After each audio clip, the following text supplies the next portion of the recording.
A very good morning to all of you, my dear students. Today is the last part of the chapter, that is the weathering storm in Erasmus. We are dealing with the last phase where until now, we have studied all the difficulties faced by Prashant during the storm, and whatever he was, facing mentally, whatever he was challenging mentally, like after the loss of his mother, and then he was suffering from a lot of challenges mentally and physically both. तो हम लोग ने वो सारी चीज़ें पढ़ ली हैं बेटा टिल नाउ. हम लोग ने देखा कि प्रशांत ने कैसे अपने आप को ग्रिप अप किया by facing this flood face किया उसने, देन ग्रिप अप किया, देन वो वापस आया अपने विलेज, एंड देन कैसे उसने अपने फैमिली से मीट किया. फैमिली से मीट करने के बाद हम लोग ने ये भी देखा कि he found his family, and then he acted as a leader because he knew कि nobody else was acting there as a leader. उसको पता था कि कोई और तो कर नहीं रहा, तो हमें ही करना पड़ेगा. तो he just became the acting person, that is the action person, that is the leader of the group, and then he has managed all the things. हमने देखा कि बेटा उसने मैनेज किया है क्या. सबसे पहले तो उसने मैनेज किया फूड का, देन जो फिल्थ यूरिन और ये सब सारी चीज़ें थी उसको क्लीन करने का, क्लीनलीनेस का मैनेजमेंट उससे किया. देन फूड कोई एक बार का, जैसे मैंने बताया था, टास्क नहीं है बेटा. फूड तो you have to eat every day, you have to eat every day you have to eat 2 times food. तो बेलीज फिल करने के लिए फूड इतना इम्पॉर्टेंट था. एंड देन ये कोई एक टाइम की बात नहीं थी जिसको प्रशांत ओके कर देता. ठीक है, तो यहाँ पे क्या हुआ कि फिर प्रशांत ने इस चीज़ को इसका एक सोल्यूशन निकाला कि उसने कुछ बच्चों को हेलीकॉप्टर से एक बार फूड आया था बाय आर्म्ड फोर्सेस. तो उसने क्या किया कि हेलीकॉप्टर से ना कांटेक्ट कर पाने की वजह से he has done what? He has made lied every child of the village. उसने सारे बच्चों को कलेक्ट किया, सारे बच्चों को वहाँ पे लाई डाउन करवा दिया ऑन द ओपन स्पेस, जैसे कि बीच साइड होता है या सी साइड होता है या रिवर साइड होता है. ठीक है, तो इस साइड में उसने क्या किया, लाई डाउन करवा दिया सबको, और उन सब के बेलीज पे एक एम्प्टी ईटिंग प्लेट उसने रख दिया, सो दैट कि it becomes a symbol for not having a food. ये एक सिंबल बन जाए कि फूड नहीं है उनके पास. इस बात का एक सिंबल बनाने के लिए उसने ये काम किया. एंड देन इसका मैसेज भी ऊपर गया आर्म्ड फोर्सेस के हेलीकॉप्टर्स तक, और लोगों ने जब देखा तो लोग ये समझ भी गए कि फूड नहीं है और हमें फूड देना है. तो रेगुलर फूड सप्लाई वहाँ से होने लग गया. तो till now we have studied till this much, and this is how he collected food. He arranged for food and all the basic needs, that is clothes, food and all the things. ठीक है, जो living के लिए एक medicine हुआ तो वो सारी चीज़ें ज़रूरी हैं, तो इसने वो सबका अरेंजमेंट किया. Now moving forward, we are just moving ahead. Prashant found that a large number of children had been orphaned. He brought them together and put up a polythene sheet shelter for them. Women were mobilized to look after them while the men secured food and materials for the shelter. देखो, इनके पास बेटा shelter भी नहीं था, इनके पास food भी नहीं था. जो लोग ये फ्लड से अफेक्टेड थे, ना तो इनके पास फूड था, ना शेल्टर था, ना कोई केयर करने वाला था. जैसे आधे लोग क्या हैं जिनके मदर फादर एक्सपायर कर गए, आधे लोग के सन एक्सपायर कर गया है, किसी का बच्चा एक्सपायर कर गया है, किसी का मतलब every family is like orphans. वो हर एक फैमिली में एक बच्चा था जिसके फादर मदर नहीं है, तो वो ऑर्फन हो गया था. तो ऐसे ही बहुत सारे बच्चे थे जो ऑर्फन्स हो गए थे, and then many of them have lost their sons and daughters. तो उन प्रशांत ने क्या किया कि इन सब को एक दूसरे का ही सपोर्ट बना दिया. जो बच्चे ऑर्फन हो चुके थे, बहुत सारे बच्चे थे जो ऑर्फन हो चुके थे, उसने क्या किया, उन सब को कलेक्ट किया, एक पॉलीथीन शीट शेल्टर बनाया उसने. क्योंकि यहाँ पे तो घर में अभी घर बनना दोबारा से तो इतना पॉसिबल है नहीं, इतनी जल्दी it is not possible that homes will be made and houses will be made and then everything will happen as usual. तो अभी ये पॉसिबल था नहीं. तो उसने क्या किया कि तुरंत ही पॉलीथीन शीट शेल्टर का एक टेम्प्रेरी हाउस बनाया, एंड उस टेम्प्रेरी हाउस से उसने स्टार्ट किया लोगों को स्टेबलाइज करना. बहुत सारे लोग ऐसे थे बेटा जिनके पास, जैसे कि मैंने कहा, ऑर्फन्स हो चुके थे, मदर फादर नहीं थे. तो उसने सबको कलेक्ट किया और सबके लिए पॉलीथीन शीट शेल्टर बनाया. एंड देन वहाँ पे उसने फिर क्या किया लाइक उनकी केयर करने के लिए उनको एक काम में बिज़ी रखा, ठीक है, खेलने में बिज़ी रखा, या उनके लिए बहुत सारी चीज़ें, गेम्स वगैरह अरेंज कर दिए, balls, bats and other things, ये सारी चीज़ें by the conversation with that armed forces and government, उसने ही सारा काम किया था। लोगों को बहुत सारे ऐसे भी गेम्स होते हैं जिसमें हमें किसी भी इनपुट की ज़रूरत नहीं पड़ती है, ठीक है, तो वैसे गेम्स का उसने अरेंजमेंट किया, उसने सबको इंगेज किया उस सब चीज़ों में, उनका माइंड डाइवर्ट किया उस साइड में, ताकि वो काफ़ी डिप्रेस ना हो जाए। उसके बाद से उसने क्या किया, जितनी भी विमेंस थी वहाँ पे, ठीक है, तो उन सारी विमेंस को उसने इन बच्चों की केयर के लिए लगा दिया, so that when ever a child feels depressed, या वो कभी भी बीमार हो जाए या कुछ ऐसा हो जाए, तो वो सारी वुमेन्स हैं उसकी केयर करने के लिए, तो विमेंस को केयर करने के लिए लगा दिया। एंड देन जो मेन थे उनको फूड और शेल्टर, जो मतलब जैसे और भी शेल्टर्स बनने थे, और भी पॉलीथीन शीट शेल्टर बनने थे, और भी फूड आना था, फूड तो रोज़ का ही काम था, तो सारे मेंस की ड्यूटी लगा दी कि वो फूड और शेल्टर का अरेंजमेंट करेंगे, सारी विमेंस की ड्यूटी लगा दी कि वो सबकी केयर करेंगी, बच्चों की, बड़ों की, सबकी केयर करेंगी वो, ठीक है, एंड बच्चों को इंगेज कर दिया गेम्स एंड ऑल में। ये अरेंजमेंट करके उसने सबका माइंड कहीं ना कहीं उस पेन से डाइवर्ट कर दिया। जैसे आपके पास जब कोई काम रहेगा बेटा, then I think you will be not getting time to think so much, आपको इतना टाइम ही नहीं मिलेगा इतना कुछ सोचने का, ठीक है, तो यहाँ भी यही काम उसने किया कि लोगों को टाइम ही नहीं दिया कुछ सोचने का, उस सबको एंगेज कर दिया किसी न किसी और काम में, ठीक है। As the weeks passed, Prashant was quick to recognise that the women and children were sinking deeper and deeper in their grief. जैसे जैसे टाइम पास होने लगता है, ठीक है, चीज़ें स्टेबलाइज हो जाती हैं, वैसे वैसे ही हमें अपना पुराना वो टाइम याद आने लगता है, when we were very happy, जब हम बहुत ज़्यादा हैप्पी थे। और एक मेंटालिटी ये भी है हमारे ह्यूमंस की कि जितना ज़्यादा उसे मिलता रहता है उतना वो और कुछ ज़्यादा पाने की कोशिश करता है, and then he wants more and more. हमारा जो डिज़ायर है वो कभी ख़त्म नहीं होता, डिज़ायर हमेशा बढ़ता रहता है। Same thing was happening with Prashant again. Prashant का क्या सेंस था, मतलब सॉरी बेटा, not only Prashant, this was happening with the whole village people, ठीक है, ये प्रशांत के साथ ही नहीं हो रहा था, प्रशांत के साथ तो हो ही रहा था, साथ साथ और भी सभी विलेज के पीपल के साथ साथ हो रहा था ये। तो ये क्या हो रहा था उनके साथ, दैट इज़ जब वो अपने अपने काम में डाइवर्ट हो गए तो उन्हें अब स्टेबलाइजेशन चाहिए था। लाइक जब आपको एक टॉफ़ी मिलती है तो आप चॉकलेट चाहते हैं, जब आप चॉकलेट मिलती है तो आप सिल्क चाहते हैं, फिर आपको छोटी वाली सिल्क मिलती है तो आप बड़ी वाली सिल्क चाहते हैं। तो this happens and happens continuously. तो हमें कहीं ना कहीं ये चीज़ इमेजिन करनी पड़ेगी कि जो वो लोग पेन से गुजर रहे थे, वो पेन धीरे धीरे टाइम के साथ कम तो नहीं हुआ था, लेकिन उस पेन के साथ जीने की इन लोगों को आदत पड़ गई थी। It was like they were habitual to feel the pain, ठीक है। तो उन लोगों ने क्या किया कि अब उनको चाहिए था कि अब हमारी पुरानी जो लाइफ है वो कहीं वापस आए, उनको और हैप्पीनेस चाहिए थी।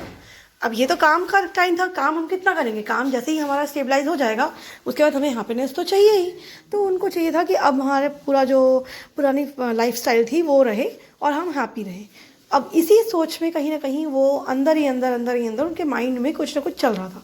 प्रशांत को ये दिख रहा था कि अब जो लोग पहले काम वगैरह करने से डाइवर्ट हो गए थे, अब वो लोग खुश नहीं हैं, ठीक है। अब उनको खुशी चाहिए, कहीं ना कहीं उनको हैप्पीनेस चाहिए। They want their close ones, they want where their everyone like everything, जो भी उनके घर टूटे हुए हैं वो सारी चीज़ें उनको अब वापस चाहिए।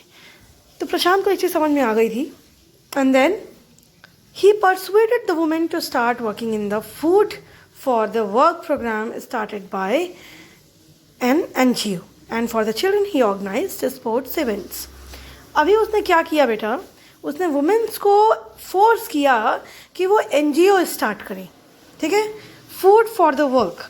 दैट मीन्स कि जो जितना काम करेगा उसको उतना ही वर्क मिलेगा। लाइक होता क्या है, जब आप अपने उससे करते हो काम, मतलब जैसे कि कोई स्टेबलाइजेशन नहीं है, अगर इसलिए आप कर रहे हो काम, तो जैसे ही स्टेबलाइजेशन आएगा आप काम कहीं ना कहीं इतना वीक कर देंगे। लेकिन अगर आप रेगुलर टास्क के हिसाब से काम करने लग जाओगे तो वो चीज़ कभी वीक नहीं होगा, ठीक है। तो इसने इसलिए कहा कि अब एक एनजीओ ऑर्गेनाइज करवाया जाए सो दैट लोग अपने अपने काम में ज़्यादा इंटरेस्ट लें, ठीक है। तो उसने ये काम किया। He himself love to play cricket. और हाँ, एक चीज़ और बेटा, उसने बच्चों के लिए स्पोर्ट्स इवेंट भी ऑर्गेनाइज करवा दिए सो दैट सबका माइंड फिर से कहीं ना कहीं थोड़ा सा डाइवर्जन हो जाए माइंड का, ठीक है। He himself loved to play cricket and so he organized cricket matches for children. अब उसने सिर्फ बच्चों को छोड़ नहीं दिया, उसने मैचेस ऑर्गेनाइज करवा दिए so that there should be a competitive feeling for in everyone. तो उसने क्रिकेट मैचेस का ऑर्गेनाइजेशन करवा दिया, स्पोर्ट्स इवेंट ऑर्गेनाइज करवा दी, सारी चीज़ें उसने करवा दी। नाउ मूविंग फॉरवर्ड बेटा, Prashant engaged with other volunteers in helping the widows and the children to pick up their broken pieces of their lives. The initial government plan was to set up institutions for orphans and widows.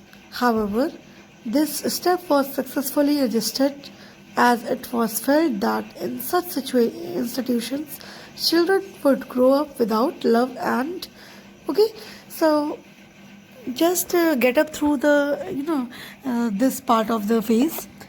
मैंने आपको पहले ही बताया कि धीरे धीरे प्रशांत सबकी life को normal करने की कोशिश कर रहा था, ठीक है।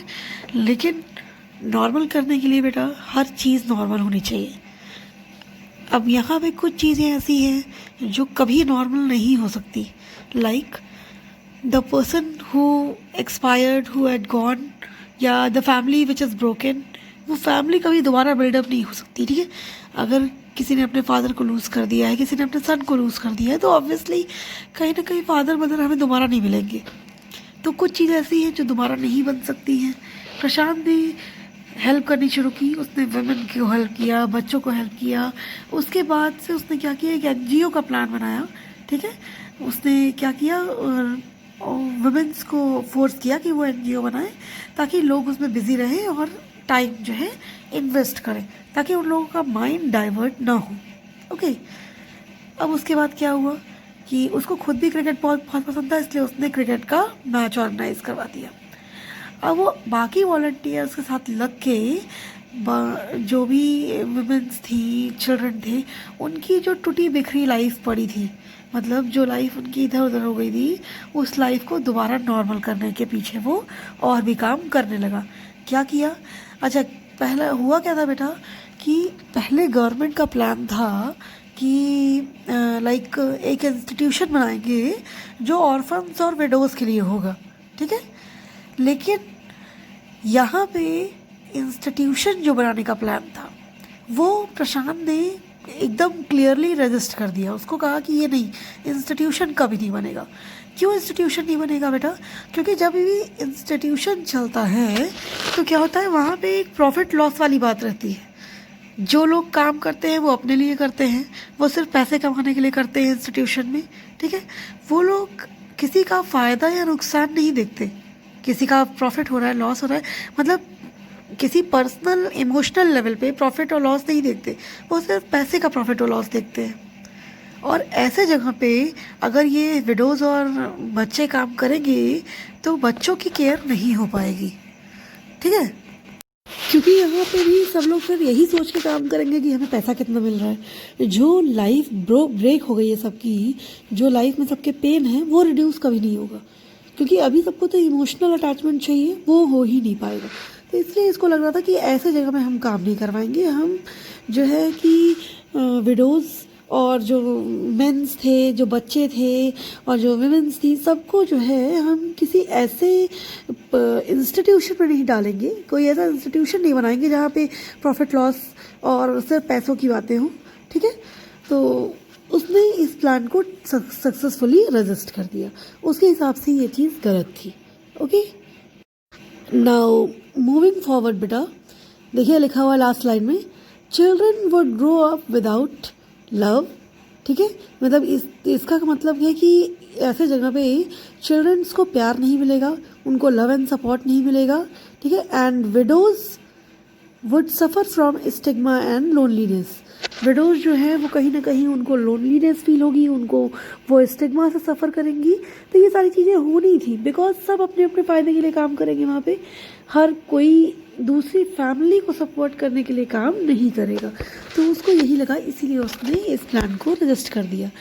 Prashant's group believed orphans should be resettled in their own community itself, possibly in new foster families made up of childless widows and children without adult care.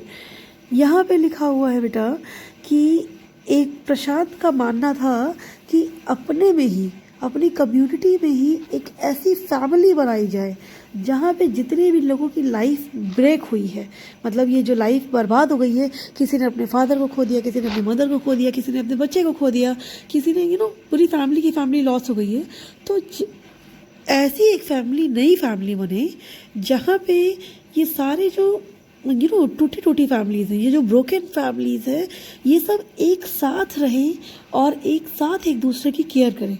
क्योंकि अगर किसी के पास फादर नहीं है या मदर नहीं है, तो किसी के पास उनका बच्चा भी नहीं है, ठीक है।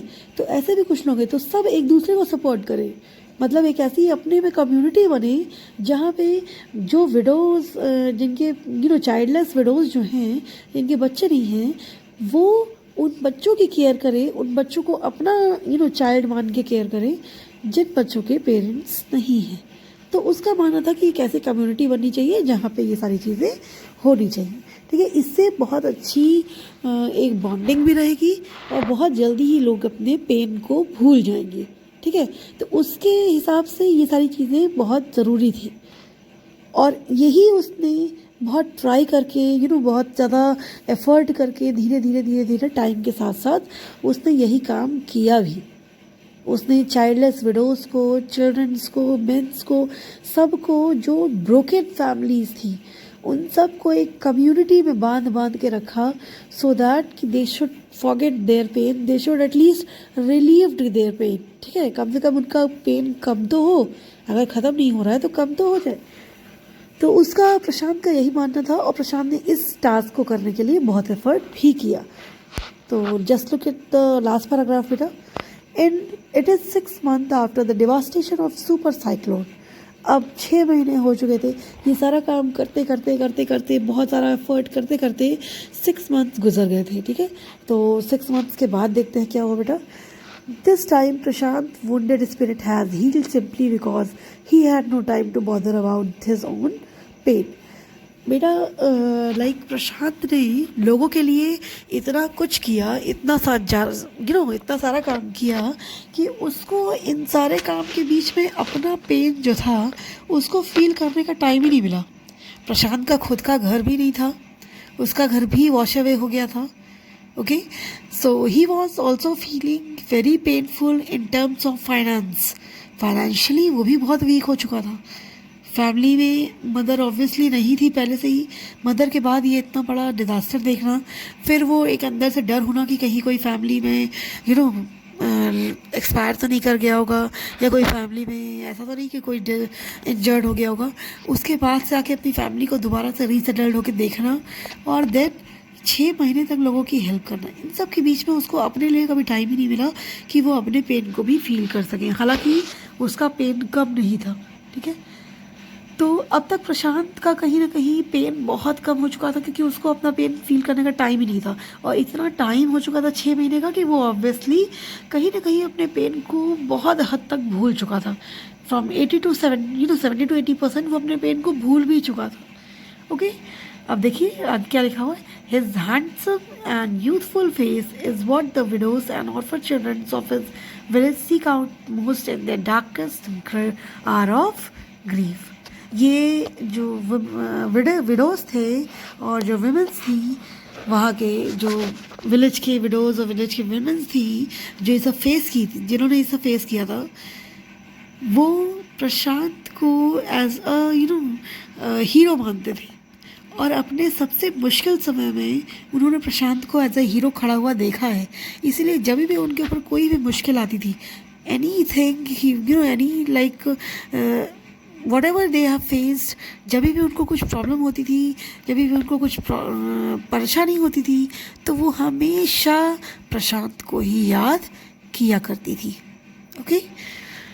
सो प्रशांत को ही हमेशा उन्होंने याद किया है कि जब भी उनको कोई प्रॉब्लम हुई है, और प्रशांत का ही फेस हमेशा उनकी आंखों के सामने रहा है क्योंकि प्रशांत ने उनको उस टाइम हेल्प किया था जब प्रशांत को खुद हेल्प की नीड थी। ऑलमोस्ट उसको भी हेल्प की नीड थी, वो भी उन्हीं लोगों में से एक था, लेकिन तब भी उसने सबकी हेल्प की थी। तो in the darkest time, in their आप कह सकते हैं difficult time, all the people remembered Prashant because he was like a hero of that place. So here the chapter written by Harsh Mander, that it is ended beta, and the chapter ends with a very positive point that प्रशांत ने 6 महीने तक सबकी help की और 6 महीने बाद जाकर कहीं थोड़ा सिचुएशन नॉर्मल होनी शुरू हुई। ठीक है, तो एक पर्सन जो खुद ही इतना पेनफुल सिचुएशन से गुजर चुका है, वो अगर आप किसी की हेल्प करना चाहते ही हो तो you have to be very strong. और हेल्प करना किसी और की नहीं, आप खुद की भी हेल्प करना चाहते हैं तो you have to be ultimately very strong, because without being strong you can't do anything. आप कुछ कर नहीं सकते। और आप सिर्फ रो के या बैठ के काम चलाने का अगर आपने सोचा हुआ है तो लाइक प्रशांत ने जो काम नहीं किया, अगर कोई भी प्रॉब्लम में है और उसने सिर्फ रो के या बैठ के अपना काम चलाने का सोचा हुआ है तो I think he will suffer मोर। ठीक है, वो पेन से ज़्यादा सफ़र करेगा। अगर आपने थोड़ा सा अपनी स्ट्रेंथ दिखाई है तो वो पेन से थोड़ा सा कम सफ़र करेगा। ठीक है, so this was the last thing बेटा, this was the last of the chapter, and in the next class we will discuss the question and answers, and I will give you some extra questions from the book also. Okay, thank you class.